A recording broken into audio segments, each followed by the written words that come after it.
press the bell icon on the YouTube app and never miss सभी को जय हिंद दोस्तों, आप सभी का हार्दिक स्वागत है जय हिंद रिएक्शंस पर। आशा करता हूं कि आप सभी लोग बहुत अच्छे होंगे। तो आज हम आपके लिए एक इंटरेस्टिंग और एक बहुत ही दमदार वीडियो लेकर आए जिसमें आप देखेंगे भारत की बेटी और सुप्रीम कोर्ट की दबंग वकील हम सबकी चहेती नाजिया लाइक खान जी को, जो कि इंटरव्यू देंगी पाकिस्तान की मशहूर पत्रकार और यूट्यूबर शैला खान को, जिसमें ये दोनों बात करेंगी हमारे प्यारे देश भारत के बारे में, प्रधानमंत्री मोदी और राहुल गांधी के बारे में। तो ये वीडियो काफी इंटरेस्टिंग होगी, आपको बहुत कुछ जानने को मिलेगा और मजा आएगा। तो इसे अंत तक देखें और चैनल पे नहीं है तो चैनल को सब्सक्राइब कर दें ताकि हम आपके लिए दमदार और मजेदार वीडियोस लाते रहें। तो चलिए पहले ये वीडियो देखते हैं और अंत में इसके बारे में बात करेंगे। जय हिंद, जय भारत। इम्प्रूवमेंट हुआ, इतना डेवलपमेंट हुआ, इतने इतने केव बने, इतने हाईवेज बने, इतने हॉस्पिटल्स खुले, इतने एम्प्लॉयमेंट हुए, तो फिर भारतीय जनता पार्टी को वोट क्यों नहीं मिला? बार बार सवाल यही आ रहा है और खास करके मुस्लिम पाकिस्तान कर रहा है, भारत के मुसलमान हम लोगों को चढ़ा रहे हैं। तो मैं आपको एक बात बताना चाहती हूँ, हमारे जो बच्चे होते हैं, हमारी जो औलाद होती है, क्या हम उनकी कमाई खाने के लिए उनको पाल पोस करके बड़ा करते हैं? ये वो हमारा कर्तव्य होता है उनको पाल पोस करके बड़ा करना, उनको सुरक्षित रखना कर्तव्य होता है, हमारी जिम्मेदारी होती है, हमारा फर्ज होता है। तो हार और जीत वो जनता पर निर्भर करता है और जनता किसको वोट करेगी ये सर्वोप्रिय होता है और सर्वप्रथम होता है और हमें एक्सेप्ट करना चाहिए। लेकिन ठीक है, यहाँ पे मैं आपको रोकूंगी। अगर हम उमर अब्दुल्ला की बात करते हैं जो कि सीएम का ओथ लेंगे कश्मीर में, पाकिस्तान के पॉइंट ऑफ व्यू से बहुत ही इंपॉर्टेंट सवाल नाज़िर जी आपके साथ करने जा रही हूँ। अगर उमर अब्दुल्ला के पिछले कुछ बयानात को अगर हम आज कोट करें तो इन्होंने कहा था कि इंडिया और कश्मीर को लेके ना पाकिस्तान से बातचीत करना शुरू कर देनी चाहिए। अगर हम कश्मीर को इग्नोर करेंगे तो ये भी फलस्तीन और गजा बन जाएगा। इसके साथ साथ इन्होंने अटल बिहारी वाजपेयी जी को भी कोट किया हुआ है कश्मीर के मामले में कि वो वाजपेयी साहब कहते हैं कि पड़ोसी जो है वो बदले नहीं जा सकते, दोस्त बदले जा सकते हैं। तो कहीं ना कहीं आज पाकिस्तान में ये चीज डिस्कस हो रही है कि अगर उमर अब्दुल्ला सीएम बनते हैं, जो कि नजर आ रहा है, तो हो सकता है कि जो कश्मीर के अंदर, जम्मू एंड कश्मीर के अंदर जो नई गवर्नमेंट, जो नई पार्लियामेंट बैठेगी, हो सकता है वो पाकिस्तान के लिए कोई सॉफ्ट कॉर्नर रखे और कश्मीर को लेके दोनों कंट्रीज के बीच जो है डायलॉग स्टार्ट हो जाए। हाँ, सेंट्रल का प्रेशर तो हमेशा रहेगा एज ए स्टेट के ऊपर, ये तो सबको ही पता है, लेकिन इस वक्त उमर अब्दुल्ला का कश्मीर में आना पाकिस्तान की पॉलिटिक्स और कश्मीर को लेके कितना इंपॉर्टेंट है? 29 मिनट पहले आपके इस मेरे और आपके इस डिस्कशन करने से 29 मिनट पहले उमर अब्दुल्ला ने बजाफ्ते हमारे भारत देश के सबसे बड़े चैनल को ये अपना स्टेटमेंट दिया है। Umar Abdullah calls PM Modi a honorable man. Umar Abdullah says, we are not foolish to think we will get Article 370 back. We want to work with Center, Modi ji. I have proof. वो चीज हो गई। ठीक है, मैं उमर अब्दुल्ला ने साफ लफ्जों में कह दिया है कि हम लोग बेवकूफ नहीं है जो हम 370 दोबारा लाने की कोशिश करेंगे। जो हट चुका है वो हट चुका है। कांग्रेस क्या बोलती है वो कांग्रेस समझे।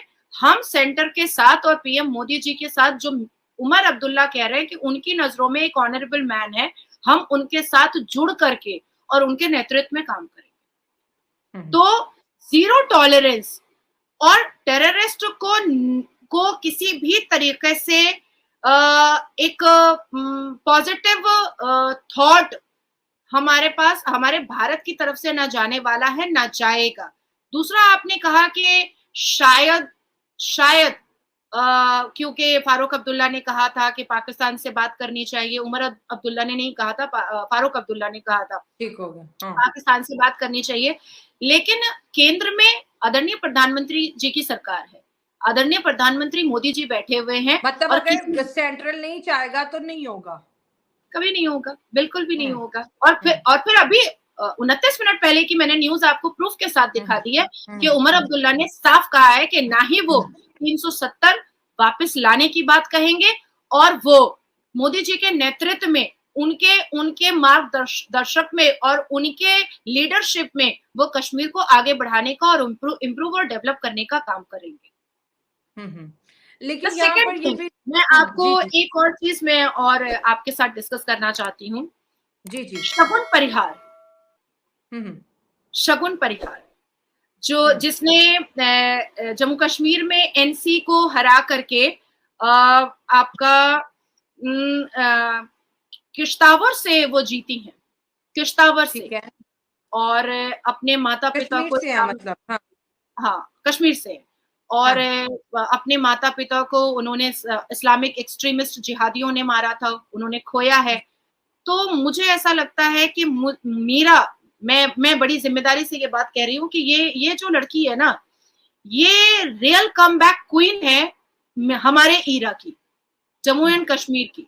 ये चीता है, चीती, ये शेरनी इसको समझा जाए, और पाकिस्तान शगुन परिहार को समझ ले बहुत अच्छे से, क्योंकि जिस पाकिस्तान के साथ इन्वॉल्व होकर के फारूक अब्दुल्ला ने यासीन मलिक के नेतृत्व में और लश्कर तैयबा के नेतृत्व में कश्मीरी पंडितों का नरसंहार किया था, ये शगुन परिहार उन कश्मीरी पंडितों को दोबारा कश्मीर में लेकर के जाएंगी।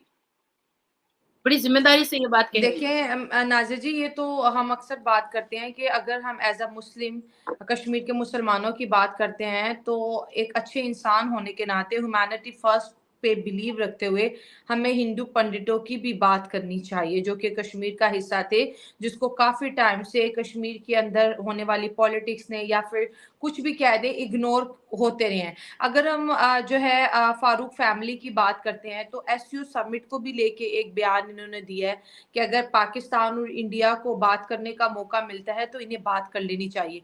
तो कहीं ना कहीं पर ये चीज तो वाजिया है कि ये जो गवर्नमेंट कश्मीर के अंदर इस वक्त इलेक्शन से आई है, ये पाकिस्तान के लिए अपना सॉफ्ट कॉर्नर रखती है। खैर बात वो करे ना करे, लेकिन मन ही मन में, जैसे अभी मैंने बोला कि डॉक्टर अजय शंकर आने वाले, उन्होंने बोला कि हम बात नहीं करेंगे, लेकिन कश्मीर कह रहे कि आपको पाकिस्तान से बात कर लेनी चाहिए।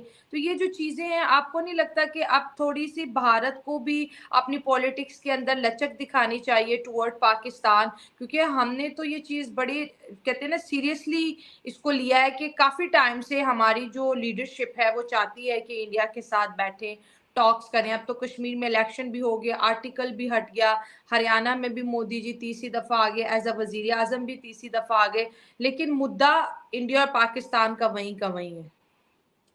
शला सिर्फ अब्दुल्ला फैमिली क्यों, हमारे भारत में करोड़ों ऐसे मुसलमान हैं जो रहते भारत में हैं, आधार कार्ड भारत का रखते हैं, सब्सिडी भारत से लेते हैं, योजनाओं का लाभ भारत से उठाते हैं, खुली हवा में सांस भारत में लेते हैं, अन्न भारत का खाते हैं, भारत की मिट्टी में रहते हैं, भारत की सुरक्षा की वजह से अपनी बहू बेटियों को सुरक्षित रखते हैं, भारत के पानी से वजू करते हैं, भारत की मिट्टी पर नमाज पढ़ते हैं, भारत से आसमान को देख करके, चांद देख करके वो ईद और रमजान मनाते हैं, लेकिन उनका कलेजा आज भी धड़कता है अगर, तो पाकिस्तान के लिए ही धड़कता है। तो पाकिस्तान में भी बहुत से लोग रोड शो पे मिलते हैं जो लव यू भारत, जय हिंद भारत कह रहे होते हैं। आवाम है पसंद तो करेगी ना, इधर से भी उधर से भी। अब आती है बात अगर पाकिस्तान में हिंदुओं को मारा जाता है, कुचला जाता है, काटा जाता है, उनकी बहू बेटियों का रेप किया जाता है, तो आज भी 2024 और 21वीं सदी में मैं बता रही हूँ कि 2024 में भी हमारी हिंदू बेटियों को लव जिहाद के स्ट्रैटेजी से मारा काटा जाता है, उनको उनकी 35 बोटियां करके फ्रिज में रखा जाता है, उनका रेप किया जाता है, उनका नरसंहार किया जाता है, आज भी किया जाता है। अगर पाकिस्तान में ब्लास्फेमी के झूठे इल्जाम में हिंदुओं का सर कलम किया जाता है, तो हमारे यहाँ भी कन्हैया का सर कलम हुआ है। अभी एक हफ्ते पहले, 15 दिन पहले मेरा भी होने वाला था। कोई प्रदर्शन नहीं करता। Let me complete.